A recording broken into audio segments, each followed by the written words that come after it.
Assalamu alaikum wa rahmatullahi wa barakatuh, and welcome to this special MTA program on the ongoing conflict in Israel and Palestine, which has seen thousands of innocent lives being lost and global tensions increasing by the day. The war has gripped the attention of the world and reignited divisions between the major powers and the global community. This three-part series will give an in-depth analysis of the current war, historical perspective and detailed guidance by the worldwide head of the Ahmadiyya Muslim community, and seek to provide solutions to achieving peace in the region. Joining me on today's program is Abid Khan, who's the press secretary of the Ahmadiyya Muslim Association, Ibrahim Ikhlif, who is director of outreach for the Ahmadiyya Muslim Community UK, and Khalil Yusuf, who's deputy director of the Ahmadiyya Muslim Association Press Department. Later on, we'll be joined online by a number of international organizations and experts. Let's first go to Mubarez Ahmadi, who'll give us a timeline of events so far. Jazakallah Hamad. Obviously this conflict goes back many, many years, but we're going to go through a timeline of the events since October 7th. Around 6:30 a.m. local time, air raid sirens begin sounding in Jerusalem, warning citizens of the attack by the Hamas militants, and over 2,500 rockets are fired. Hamas launched an unprecedented attack on the area surrounding Gaza, and more than 1,400 people were killed. Israel began counteroffensive operations against Hamas and began attacking Gaza. Prime Minister Benjamin Netanyahu declared that Israel is at war. On October the 8th, evacuations of residents in Israel living near the Gaza Strip were ordered, and a total lockdown was imposed on the West Bank. Israel announced that Gaza would not receive water, fuel, or electricity until the hostages were freed. October the 17th, an explosion occurred at the Al Ahli Arab Hospital, where thousands of displaced Palestinians were seeking shelter. This caused an international outcry, and tens of thousands of protesters hit the streets in support of Palestinians in major cities around the world. Hamas released 2 hostages, an American-Israeli mother and her daughter. The first humanitarian aid to Gaza entered through the Rafah crossing. On October 23rd, Hamas released 2 more hostages to the Red Cross, both elderly Israeli females. At the press conference, one of the released Hamas hostages said that she was treated well in captivity. The IDF attacked the Jabalia refugee camp in the Gaza Strip, leading to massive casualties, and bombed the surroundings of the Al-Quds hospital in Gaza. During the ongoing bombardments, ambulances outside of Al-Shifa hospital were hit by the Israeli Air Force. A bakery that was serving thousands of refugees was destroyed by an Israeli airstrike, along with other buildings. And Israeli Prime Minister Benjamin Netanyahu has decisively rejected a ceasefire, saying this is a time for war. As a result of this conflict, since the 7th of October, 1,400 people have been killed in Israel, and over 10,000 people have been killed in Gaza, out of which 70% of the victims are women and children. Back to you, Hamad. Thank you, Mubarez. Let's now turn to our panelists. And the last few weeks have seen really tragic scenes and loss of life on both sides. And Abid, if I can turn to you, first of all, just your reaction to everything that's been happening. It's very devastating, first and foremost. What Hamas did on the 7th of October, of course, was a heinous crime in which scores of Israelis lost their lives. And then, so it was very painful to see that, first of all. But then over the past month, what we've seen in Gaza has been truly horrific. I think Mubarez just mentioned that 70% of the 10,000 people who've died so far are women and children who've got nothing to do with any militant group, who are just innocent children, innocent people, ladies who are just going about their business, and they themselves, and now their lives are destroyed or lost. And you just wonder where it all leads to. And in that context, it makes sense that we are and have been calling for peace in this situation. And Ibrahim, if I can turn to you, I mean, you're watching all of this, and it's so painful watching this on the news. And sometimes you can't watch it.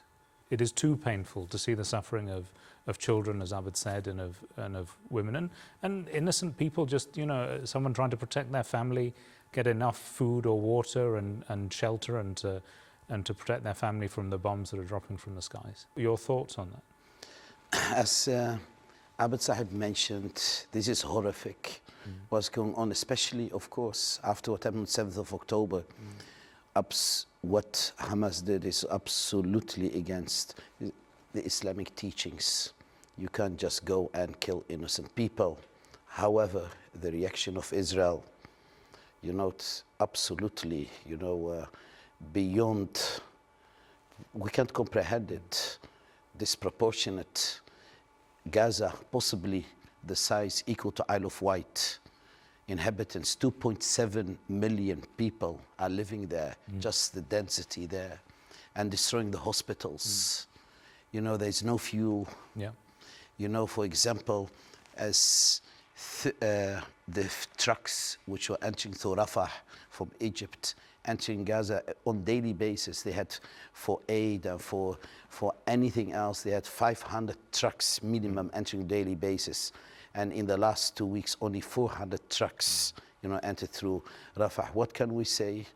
We have nothing to do except praying to Allah the Almighty. Thank you, Ibrahim. Khalil, turning to you, and really the same question. Just your thoughts, your reaction on everything that's unfolding. I mean, the first thing I would say is that my thoughts and prayers go out to all of the families and all of the victims of this horrific war. Inna lillahi wa inna ilayhi raji'un. It is horrific, and it is horrific because when I look at this as a lawyer, it makes me think that all of those rules of law, international humanitarian law that had been put in place after the Second World War, the horrors of the Second World War in which millions of people were needlessly killed, those lessons have been forgotten. And the truth is this: sometimes people say in war, people lose their lives, and that's part of war. But what international humanitarian law is supposed to do is to put rules in place in order to minimize that impact. And the truth is also this, that if those rules of international law are not respected, then there is a needless loss of life which results in an exacerbation of the conflict. And as we have seen throughout history, in the First World War and the Second World War, matters can escalate, and in the end, it engulfs the whole world. So it's important that international law is respected, and part of that process is something called proportionality, something which courts have decided on. The International Criminal Tribunal of Yugoslavia made very clear that there should never be a circumstance in which innocent people are indiscriminately attacked, and I'm afraid that's what's happening on both sides here.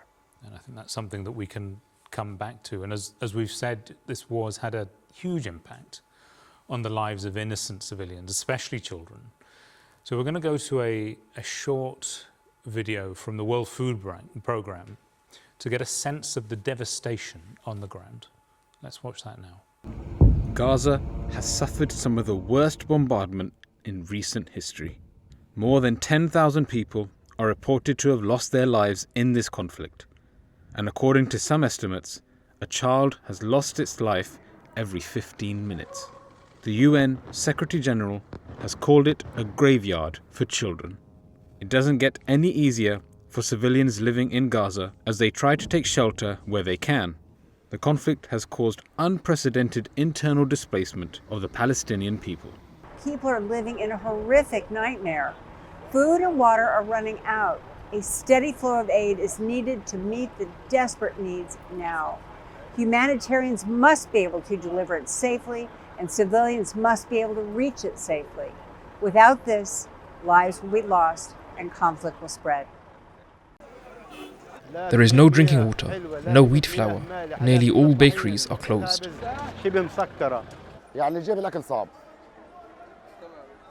Getting food is hard. You go to the market, there is no vegetables. In shops, there's not enough stock. no fuel, no gas. We are suffering. Every day we are suffering. We are no longer familiar with vegetables. Tomatoes, cucumbers, potatoes have all been erased from our lives completely. We only have bread and water to quiet the kids so they sleep at night.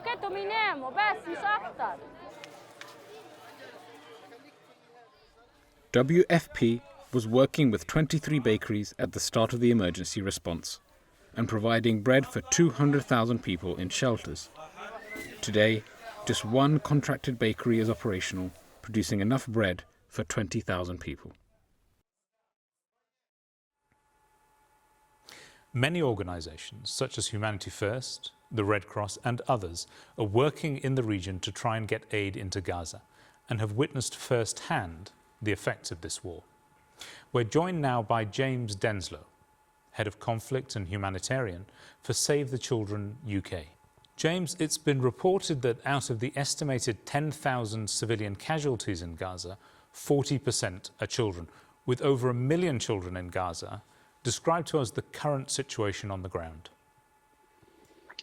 Well, I think we lose adjectives to describe how bad Gaza is for children trapped there currently underneath the bombs and after a month of really intense violence. You mentioned, of course, the numbers of children who've been killed. We don't know the exact numbers. There are hundreds trapped under the rubble, so that number will inevitably go up. The violence is not showing any signs of de-escalating despite the larger and larger calls for some form of humanitarian ceasefire. And then, of course, beyond the children who've lost their lives, there are even larger numbers who've suffered injury, many of which are life-changing injuries, losing of limbs.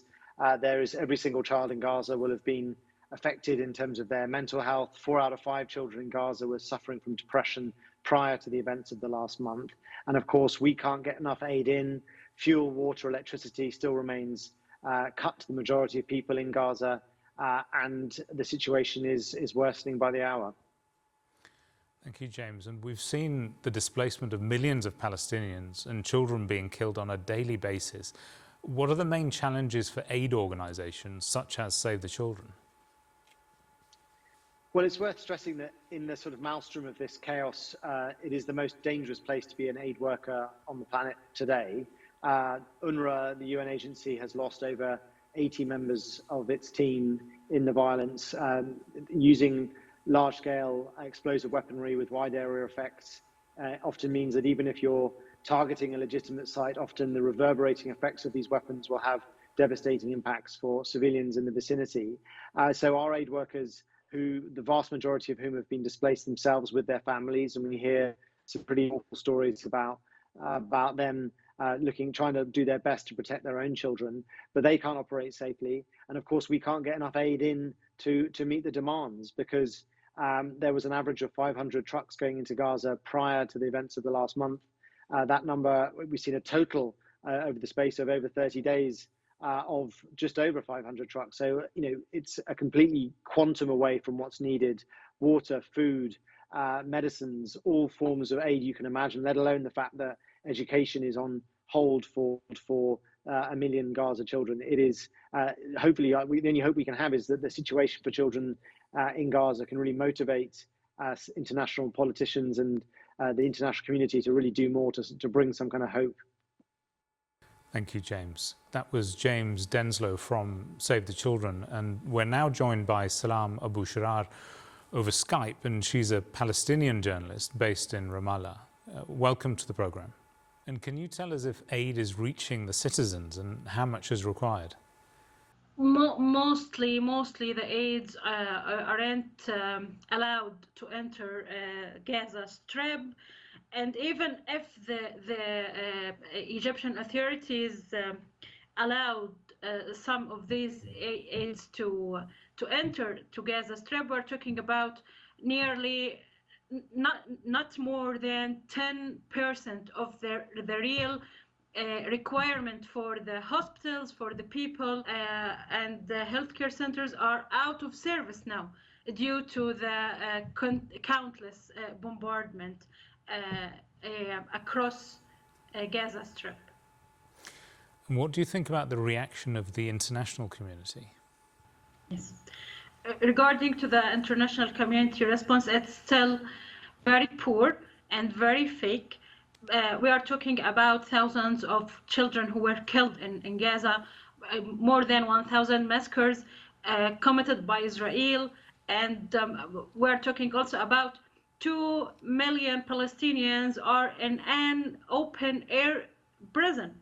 And for Palestinians, we know as a Palestinians that our blood is not white, and this is a main core to form their responses and their policies, and we can look back to the international community response to the war between Russia and Ukraine, and then we can find an answer for this. Thank you very much. That was Salam Abu Shrar, a Palestinian journalist based in Ramallah. Now, Hamas has said it was motivated to launch the attack essentially as the culmination of long building anger over Israeli policy, including recent outbreaks of violence at the Al-Aqsa Mosque in Jerusalem, but more generally over the treatment of Palestinians and the expansion of Israeli settlements. As a result, Israel, with wide support from the international community, has justified its right to self-defense by killing over 10,000 Palestinians. So how have both sides justified their actions, and what is the definition of a proportionate response? Ibrahim Saab, Hamas has carried out a horrific attack on the 7th of October and has captured hundreds of hostages.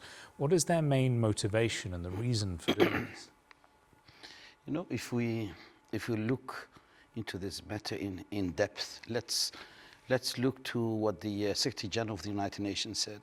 Antonio Guterres, he mentioned, he said, and very clear and to the point, this is the outcome of the 56 years, you see, suffocating, as he called it, occupation, you know, of West Bank, East Jerusalem, and Gaza. Forget Gaza, West Bank. We see for the last 6 months or something, or 4 months, more than 100 died, even more. You see the settlers with full permission, they're expanding the territory, just continuing, and rising tensions gets there. Again, the settlements, again, the occupation continues. Then, of course, one thing should be clear, Islamically, as I mentioned clearly, Hamas has no right, although all what I mentioned now, there should not be a reason at all to attack and kill innocent people. However, Israel has no right, because of the attack of Hamas killing innocent people, to punish Palestinians collectively, as they are doing now, destroying hospitals, you know, destroying schools, destroying even the UN, you know, aid workers. I read today, I think more than 89 killed.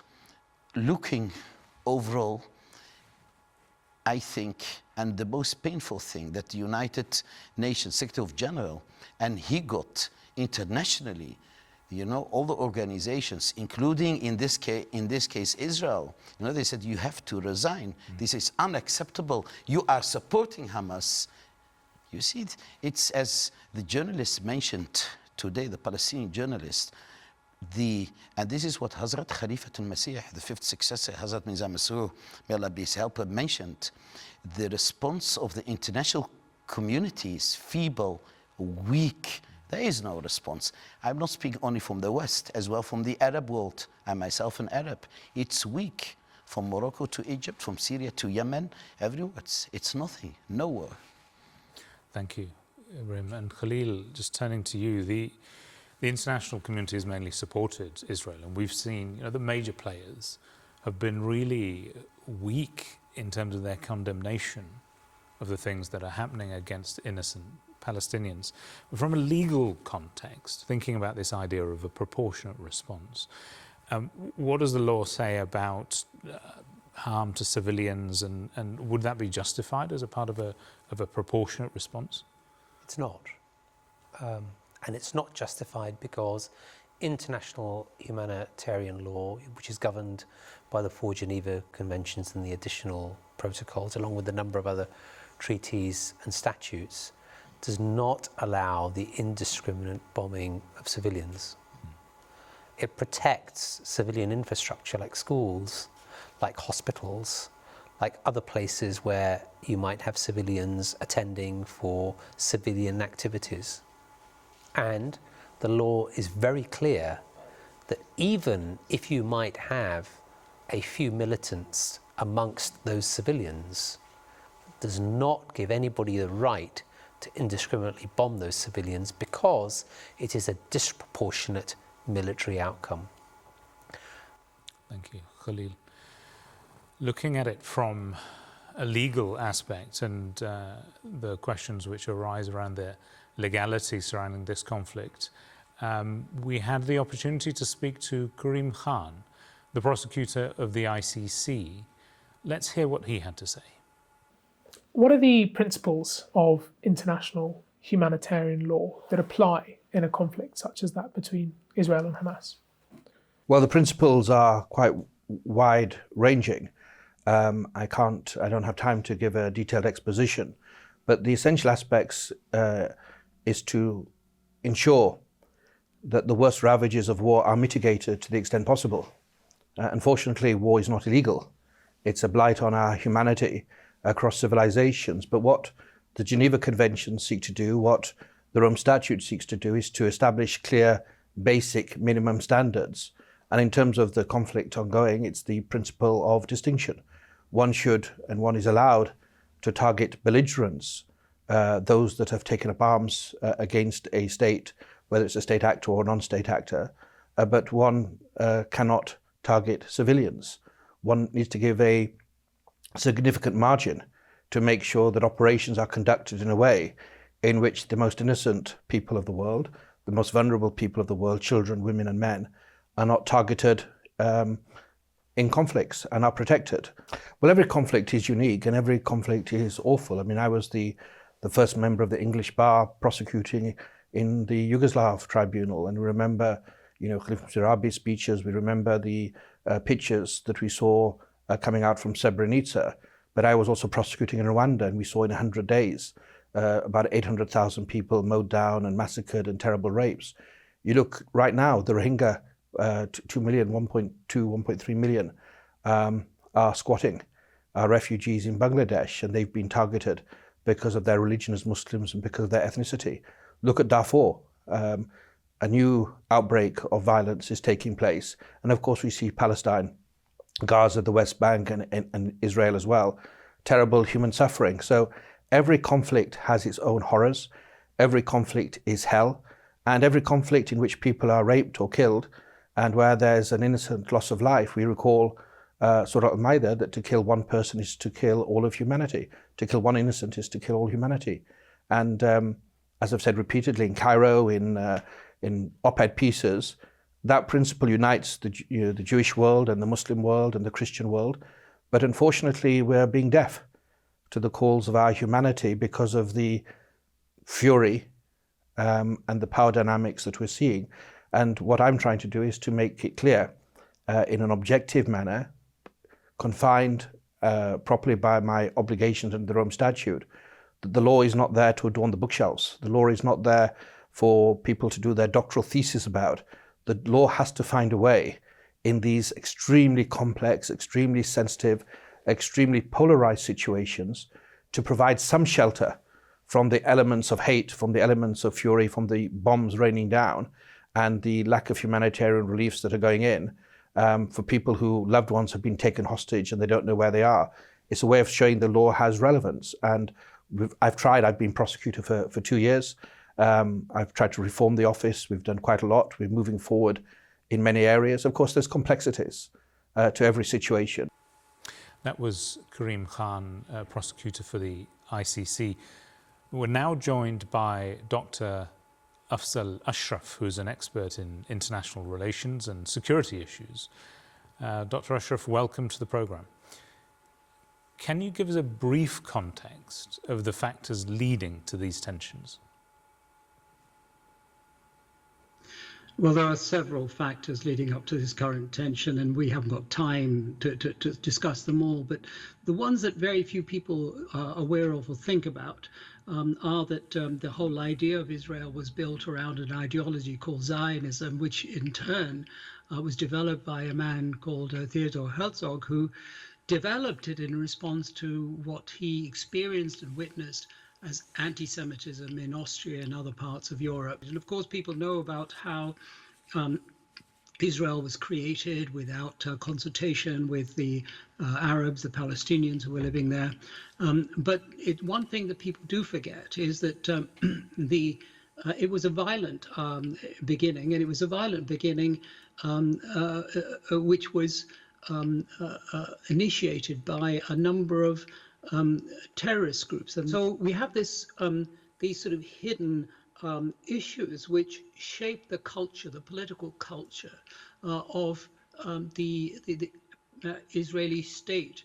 And that culture has really taught the Israeli state that you have to use violence to establish the state, but also to expand it.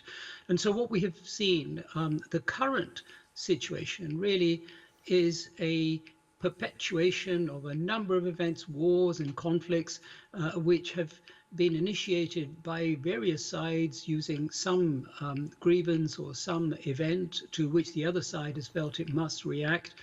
And each one of those cases, almost each one of those cases, has resulted in the state of Israel expanding both territorially and politically and often militarily and economically as well. Thank you, Dr. Ashraf. We'll come back to you in a moment. Abid, if I can turn to you. Israel is saying that a ceasefire is not negotiable unless the hostages are released, and Hamas on the other side is saying that they're going to keep throwing rockets indiscriminately into Israel. His Holiness Hazrat Mirza Masroor Ahmad Hazur has said in his Friday sermon a few weeks ago that now all the major powers, the Western powers, have put justice aside and are willing to inflict cruelty upon the Palestinians. Could you elaborate on that? Yeah, I mean, when you're looking at the injustice that Hazur has alluded to, I think there are two types that we are seeing, especially from the majority of the Western countries. One is an active support of Israel, which is, you see the United States very boldly talking about military aid transfers, weapons being sent, the most sophisticated weapons, which everyone knows that the majority of lives that will be lost will be innocent people, because that's what we've seen and that's what history proves. But countries here in the United Kingdom, a small amount of aid will be pledged for the Palestinian people for their rebuilding, but far, far greater sums in trade deals and weapons transfers to the Israeli government. So there's certain countries which are showing this active support. And then there is also something Hazur talked about, those who are silently supporting, who may not have the resources or the ability to perhaps send the weapons that the United States is sending, but who are permitting Israel to do all of these cruelties in this disproportionate response. And if the lack of justice is seen in the, Ibrahim Saab mentioned the United Nations. The United Nations General Secretary, when he spoke about that nothing happens in a vacuum, he was shut down. The United Nations last week passed a resolution in the General Assembly where the majority of nations called for a ceasefire. Everybody knew it's meaningless. It's not going to lead to anything. When the majority of countries are supporting something, but it means it is meaningless, that is the definition of a lack of justice. Because there are certain nations, certain powers, who have far, far greater sway, whose word goes. And so, I mean, that is the crux of the matter where Hazur is speaking about the lack of justice which is pervading this particular conflict. Thank you, Abid. And Ibrahim, just turning to you, His Holiness also said in one of his Friday sermons that one must help both the oppressed and the oppressor, which is a hadith with a really deep meaning in the context of this conflict. Could you elaborate on what it means? The Arabic one, I think, for the Arab viewers as well.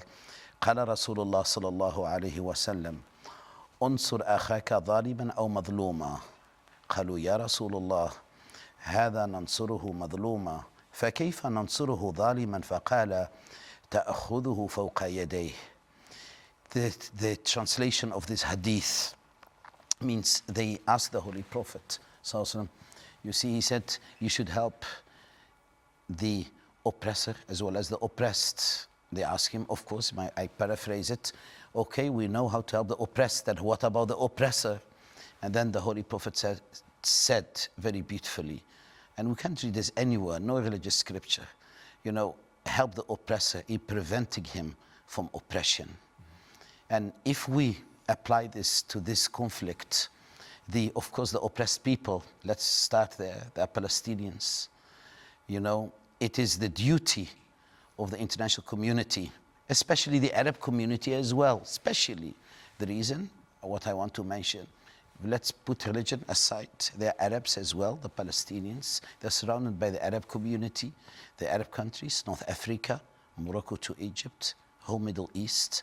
It's their duty to put as well pressure on Israel and to arrange that access for humanitarian aid, helping the Palestinians. Instead, as Abed Saim mentioned, that billions are sent from the United States to help Israel. It's the duty of the Arab world to put pressure as well, and the Islamic world, of course, to send all this money, and they have sufficient money, billions, send and help them. From the other side, and this is now the zalim, or the wrongdoer, the oppressor, Israel in this case, we should be very clear. One is the occupier, and one is the occupied one. The occupier is Israel, of course. There's no doubt about it. Now, the Holy Prophet, if we apply this, and the Khalifatul Basih, the Caliph mentioned very clear, you see, you should clearly explain them. And you see the history of Islam. Tell them the word of truth. To prevent them from continuously committing this injustice. And that is, number one, and this is what the international community, United Nations as well, the Khalifa mentioned as first one, ceasefire. Ceasefire immediately in order to arrange the aid, humanitarian aid for those people who are suffering in Gaza. And Abed, coming back to you, His Holiness Hazur has warned the world that this conflict could lead to a world war, but he's been warning the world for the last 2 decades of the danger of another world war. Could you elaborate on that? Yeah, I mean, I've been working in the press and media office for 16 years, and I think it was around that time when Hazur, the financial crisis was starting to come to the fore, and it was around that time when Hazur started mentioning quite regularly in his public addresses, both internally and externally, that there is a grave risk of the division in the world exacerbating to a point which is beyond our control. And Hazur, at that time, 15, 16 years ago, was speaking about the use of nuclear weapons and their threat, not just on today's society, but on society moving forward generation after generation after generation.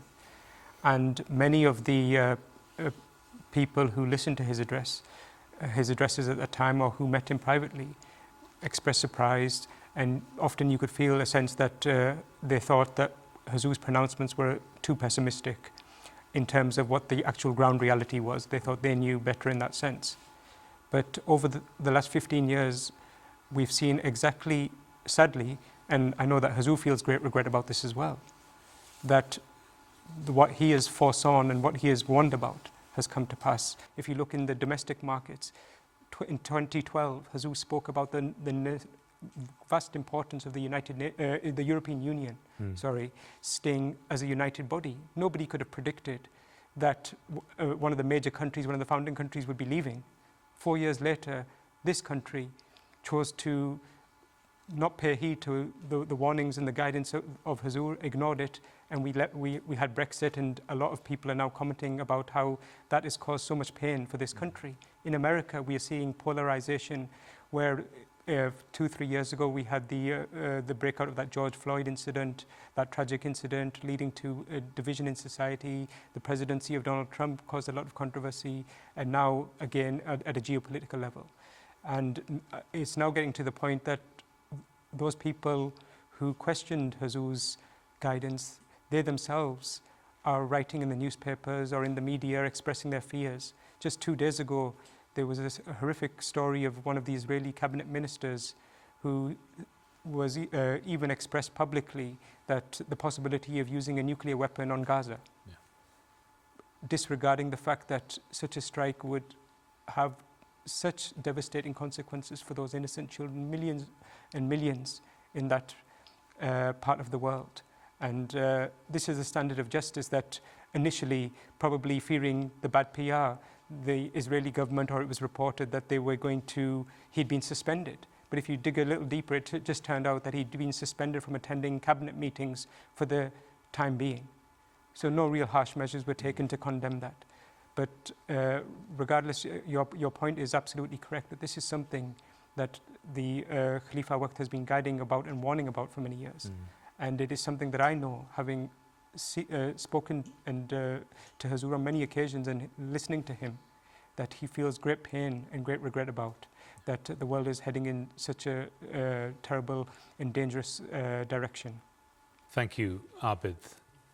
The global response to the conflict between Israel and Hamas has been huge, and we've seen celebrities, we've seen the media, everyone give their opinion, and a great divide between what everyone is saying.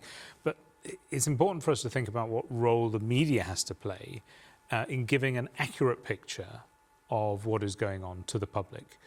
But let's go over to Mubaraz MD, who's going to talk about this. Jazakallah Ahmad. As the panel have been discussing earlier, various world leaders have been having their say on this conflict and have been going to social media to put their statements out. So we're just going to go over a few of those right now. So begin with Joe Biden, the President of the United States of America, has been supporting Israel from the beginning, but is keen for this conflict to not escalate any further or to any outside regions. Emmanuel Macron, the President of France, has put out a statement that Germany, Italy, France and the UK all stand together with Israel. Hussam Zomlot, the Palestinian ambassador to the UK, has repeatedly stood in support of Palestine on major media outlets and on social media. Next up, the Prime Minister of Canada, Justin Trudeau, also gave his and Canada's full backing to Israel. The Vice President of the United States, Kamala Harris, has recently taken a slightly different tone with regards to the humanitarian rights of the Palestinians. As mentioned earlier, the UN Secretary General, Antonio Guterres, has been outrightly speaking against Israel's continued bombardment of Gaza and has called for an immediate ceasefire. Also, China have also been calling for a ceasefire and an end to the current hostilities. Similarly, Russia has repeatedly condemned Israel and its breaches of international law. On social media, the general public have been openly and fiercely debating in favour or against both sides. And lastly, all major media outlets across the world have been covering the current ongoing conflict between Israel and Palestine with updates every single day. Ahmad and the panel, back to you. Thank you, Mubaraz. And Khalil, turning to you, I mean, we've seen it, we've talked about it. Israel, since the start of this war, ongoing war, has reduced vast areas of Gaza to rubble. That we've seen the reports of the deaths of innocent people. And you would expect that given this unprecedented humanitarian disaster that's unfolding, that the international community would just outright condemn it. But they're hesitant to make really strong statements in condemnation of Israel. Why do you think that is? That's hugely disappointing. And it's hugely disappointing because it is within the gift of countries in this world to bring this conflict to an end. They have been able to bring previous conflicts to an end, and they can bring this conflict to an end, but sadly they don't. Just 2 weeks ago, 120 countries voted in the United Nations General Assembly for a humanitarian pause, for there to be an exit for the innocent civilians, for there to be medical aid, food. But even though 120 countries voted in favour and only 14 voted against, still no action has been taken, and men, women and children continue to be killed. What's most disappointing is that 45 countries didn't vote at all. And what's important is that countries have courage. Before the First World War, before the Second World War, we can see that many nations didn't have courage, and the result of that was the killing of millions of people in both of those wars. And history illuminates our future. If countries don't take a stand, if they don't say, call out where injustice is happening, if they don't have the courage to say that hostilities must be brought to an end and that we must find peace, then I'm afraid that we are heading for a third world war, and all of the conditions for that third world war are clearly in front of us today. Thank you, Khalil. Ibrahim, bringing you in here, I mean, there's something to be said for the international community being on the right side of history here. We see again and again, history tells us again and again, where nation states have taken the wrong stance on injustice against certain people, whether it's apartheid in South Africa, whether it was the Yugoslavia war that we saw in the last few decades. What do you think it's going to take for the international community to largely sit up and recognize the injustice that is being done to the Palestinian people?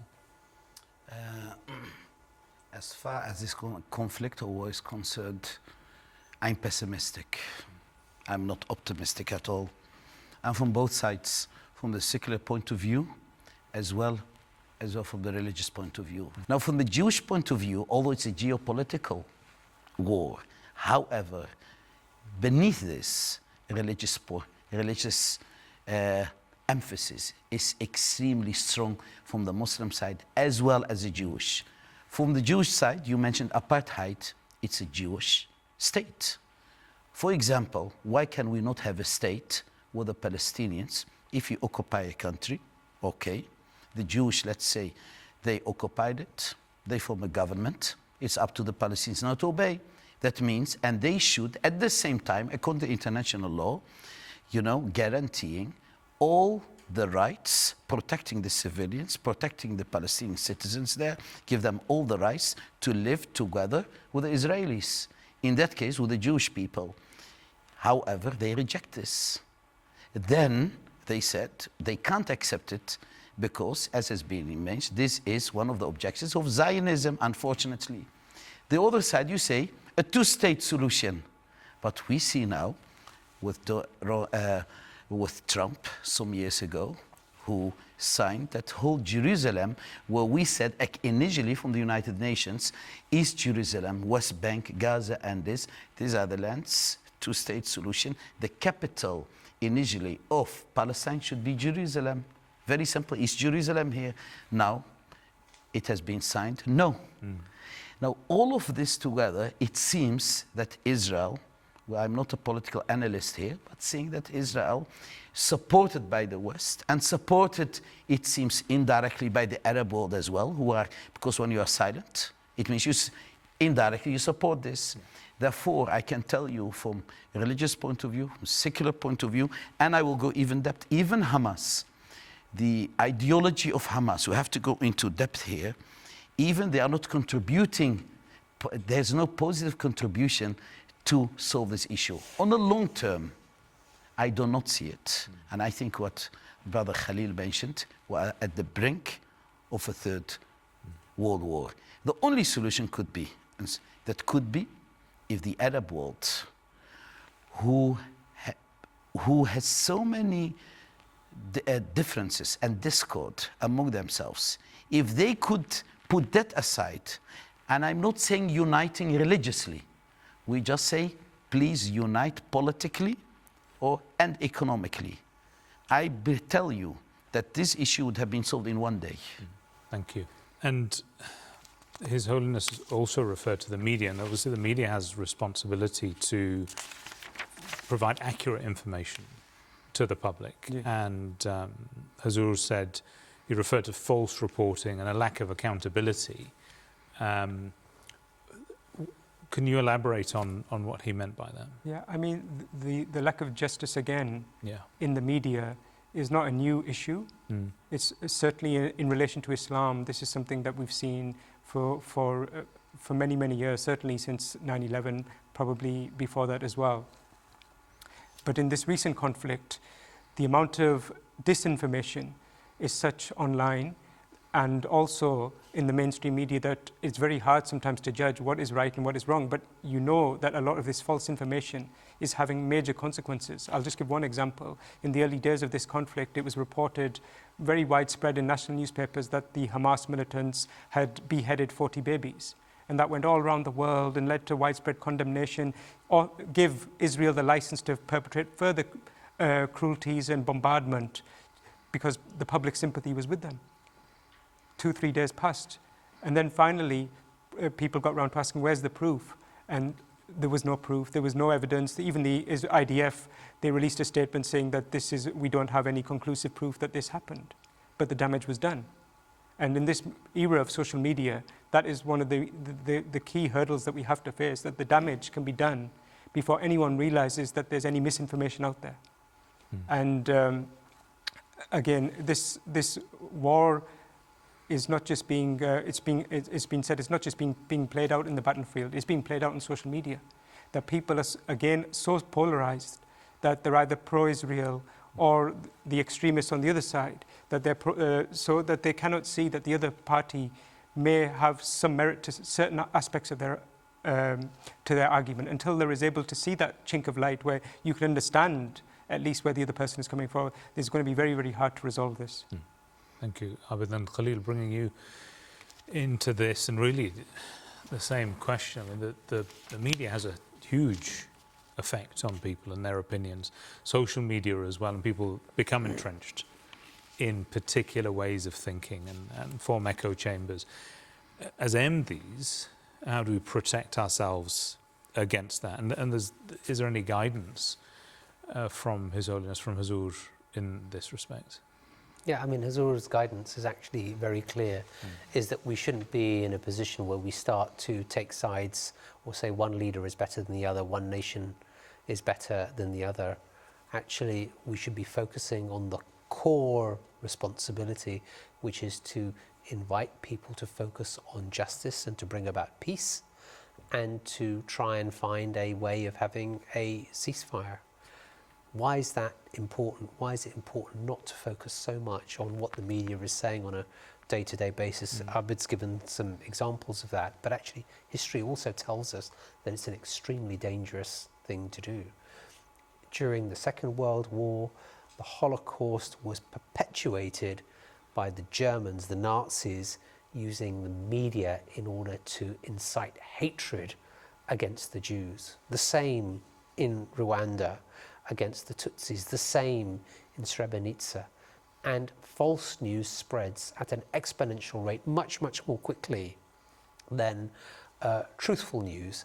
And so it's really, really important that, first of all, the media takes responsibility in the way that it expresses its facts and makes sure that those are accurate. It has a huge amount of power, and it's really important that they exercise that influence responsibly and don't become actors in what might become war crimes in the future. And it's also important that us as Ahmadis don't get involved in focusing on stories in the media and then maybe targeting one particular leader or one particular nation and saying one is right or wrong. Actually, what we need to do is focus on prayer and focus on ensuring that we are asking for justice and trying to encourage those in authority to seek peaceful solutions so that we can stem this tide of violence and death that is pervading this situation since the 7th of October.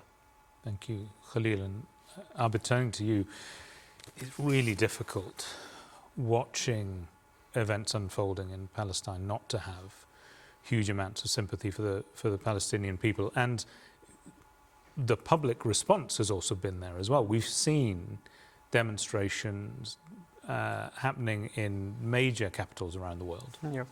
including in London, and anyone who has been anywhere near London has seen it, and some really painful demonstrations, pictures of massacred children being laid out, and stories of horrific things happening there in Gaza.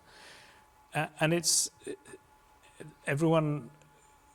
very easy for people to have sympathy for that and want to join those protests. For MD Muslims, though, is that the right thing to do? Hazu's given guidance on this post previously, but also in terms of the current conflict. Just a few days ago, there was a virtual class where Hazu was asked this. फ़लस्तीन या Ukraine या चाहे Israel में मासूम बच्चे और लोग जो मर रहे हैं, उनके लिए जो पुरअमन एहतजाज होता है, क्या हम उसमें हिस्सा ले सकते हैं? हाँ, बिल्कुल ले सकते हैं, लेकिन बाज़ दफ़ा ये होता है कि जो एहतजाज ऑर्गेनाइज़ करने वाले होते हैं ना, वो बाज़ दफ़ा फनेटिक किस्म के लोग होते हैं जो पुरअमन एहतजाज को शिद्दत पसंदी में बदल देते हैं, तोड़ फोड़ शुरू कर देते हैं। आप यहाँ एहतजाज कर रहे हैं उनके लिए, और एहतजाज करते करते अपने मुल्क की प्रॉपर्टी को नुकसान पहुँचाने लग जाएँ, सड़कों के पोल तोड़ने लग जाएँ, लाइटें तोड़ने लग जाएँ, या बोर्ड तोड़ने लग जाएँ, या आगे लगाने लग जाएँ, ये चीज़ें गलत हैं। वो नहीं होना चाहिए। अगर पुरअमन एहतजाज है, उसके हक़ में बोर्ड उठा के वो कर सकते हैं, अब उसमें हिस्सा लेने में कोई हर्ज नहीं है। और सबसे बड़ी बात यह है कि यहाँ भी एमडी जो हैं, वो यहाँ मुख्तलिफ़ मुल्कों की जो एम्बेसीज़ हैं, उनके एम्बेसडर को, सफ़ीरों को ख़त भी लिखें, अपने सियासतदानों को भी ख़त लिखें कि फ़लस्तीन के लिए या मज़लूमों के लिए जो दुनिया में जो जुल्म की चक्की में पिस रहे हैं, उनको कोशिश करनी चाहिए और अपना असर रसूख इस्तेमाल करना चाहिए। और हमारी ये ख्वाहिश है कि दुनिया में अमन कायम हो। तो ये पैगाम अगर हर एमडी की तरफ से चला जाए, सब सियासतदानों को भी, अपने अपने हल्के के और एम्बेसडर्स को भी, तो इसका भी अच्छा असर पड़ेगा, और ये भी खामोश एहतजाज का एक हिस्सा ही है। ठीक है? Certainly, there are also many other ways to express your outrage at the humanitarian crisis, whether it's writing to your local politicians, whether it's writing to the media, expressing your views on social media. So there are many ways. But certainly, if MDs know that the protests are going to be peaceful, or then there is no harm in that respect. Thank you, Abid. And the rules of war are laid out in international law for all countries to follow. Islam laid out guidelines for war 1400 years ago, and along those similar lines, rules which are put in place to protect innocent lives and to protect people who are not engaged in war. Let's go to Mubaraz MD to talk about Islamic guidelines on war. Jazakallah Ahmad. I think it's important that we take a step back and see what are the instructions from Islam and from which the Holy Prophet, peace and blessings of Allah be upon him, gave to his companions or his soldiers before they engaged in battle or war. And we've compiled this list from various books of Ahadith. So the first one, which is, do not kill any child, any woman, or any elder or sick person. Next we have, do not practice treachery or mutilation. Do not uproot or burn palms or cut down fruitful trees. Do not slaughter a sheep or a cow or a camel except for food. Number 5, if one fights his brother, he should avoid striking the face, for God created him in the image of Adam. Do not kill the monks in monasteries, and do not kill those sitting in places of worship. Number 7, do not destroy the villages and towns, do not spoil the cultivated fields and gardens, and do not slaughter the cattle. Do not wish for an encounter with the enemy, pray to God to grant you security, but when you are forced to encounter them, exercise patience. And just the last couple here. So no one may punish with fire except the Lord of fire. And accustom yourselves to do good if people do good, and not to do wrong even if they commit evil. So I think those injunctions are quite important for us to remember regarding the current conflict, and something for the panel and Hamad to discuss. Thank you, Mubaraz. And Khalil, the Geneva Convention was established, and you've already mentioned it, was established to limit the effects of war on innocent individuals. And what are the general rules of warfare that are set out, and can we see them being applied in this conflict? So, I mean, since 1948 at least, there are 4 Geneva Conventions plus additional protocols. And the 4th one deals specifically with civilians. Yours is a really wide question, but given that there have been discussions now about food and water, I wonder whether we might just focus on that aspect of things. So the 4th protocol focuses on ensuring civilians are protected and not caught up in the conflict in a way that causes them unnecessary harm. And that's important because whenever there is war, civilians are invariably caught up. And so what international humanitarian law does is it says that there are certain minimum standards. For example, Article 55 of the 4th Geneva Convention says that you need to ensure that there are supplies, food, there are medical supplies, and that there should be circumstances in which civilians are not deprived of those basic necessities. And in fact, there's a restriction on starvation, on causing hunger as an act of war. And so it's really important that those Geneva Conventions are respected. Thank you. And we're just rounding up this program. And Abid, just final thoughts, really. Everyone wants to see peace. What is going to be needed for peace to be established in the region and to avoid, the spectre of a third world war? I think you need leaders who are willing to be brave.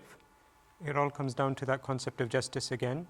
But we need leaders who at this moment in time are willing to see the other side's perspective and to be ready for compromise. Hazur has spoken both in relation to the Russia-Ukraine war, and now also the same applies to this war, that you have to, no matter how deep the hatreds are or the grudges are, keep the channels of communication open.